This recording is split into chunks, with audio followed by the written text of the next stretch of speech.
All right, let's dive right into your ultimate rapid-fire check ride review, where we are going to lock down the absolute basics of flight control. You're a PPL student gearing up for your flight exam, right?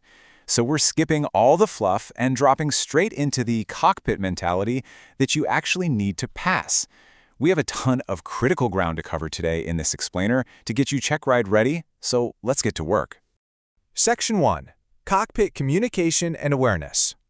Before we even touch a yoke or talk aerodynamics, you gotta know that your examiner wants to see clear communication and total situational awareness radiating from the left seat.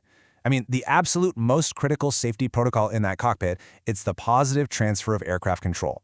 It's a simple, clear, two-step verbal exchange that you literally must execute perfectly every single time.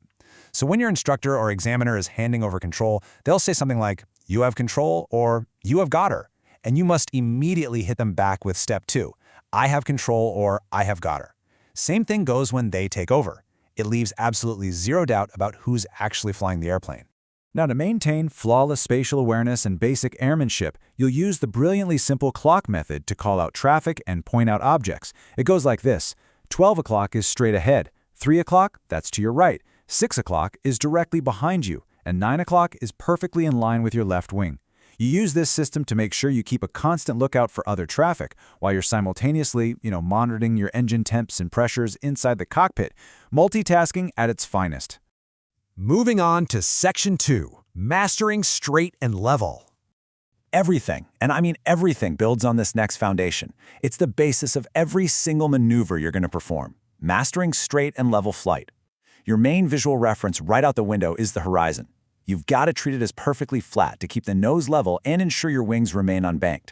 At the exact same time, you'll want to aim at a distant landmark just to keep yourself flying straight.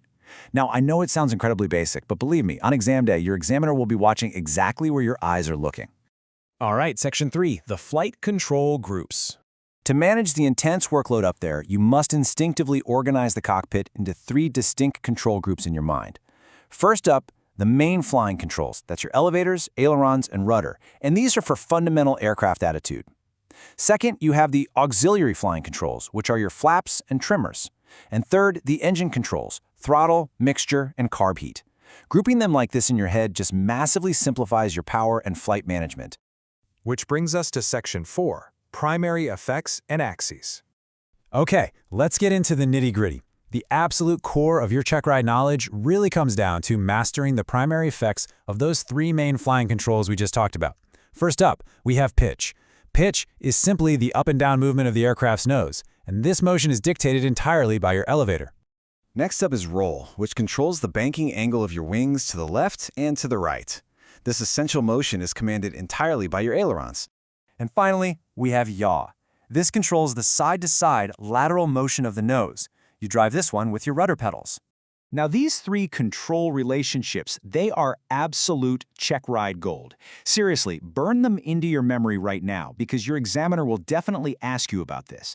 The elevator controls pitch on the lateral axis, the ailerons control roll on the longitudinal axis, and the rudder controls yaw on the vertical axis. If your examiner suddenly asks what axis the ailerons rotate around, you need to snap back with longitudinal axis without a second of hesitation. So the crucial point here is this golden rule. These controls always have the same primary effect on the aircraft, regardless of its attitude. Whether you're flying straight and level or you're rolled into a super steep bank, these main controls will always exert the exact same primary effect on the airplane. The elevator pitches, the ailerons roll, the rudder yaws. Always, no exceptions. Let's bring it all together for Section 5, Exam Day Final Review. As you make your final approach to check ride day, keep this in mind. Your examiner isn't just checking if you can robotically memorize a sequence of maneuvers. No, they want to see that you truly, fundamentally understand the core mechanics keeping you safe in the air. A good, safe pilot understands the mechanics inside and out. And honestly, that deep understanding is exactly what they're looking for before they sign off on your license. So, are you ready to ace your check ride? Study these fundamentals. Lock down your control groups, and definitely master your axes. Hit that subscribe button for more essential PPL exam prep so you're totally locked in for exam day. Thanks for joining me on this explainer, but hey, before you go, ask yourself one question. If you lost your primary flight displays right this second, would your situational awareness be strong enough to fly entirely by looking out the window?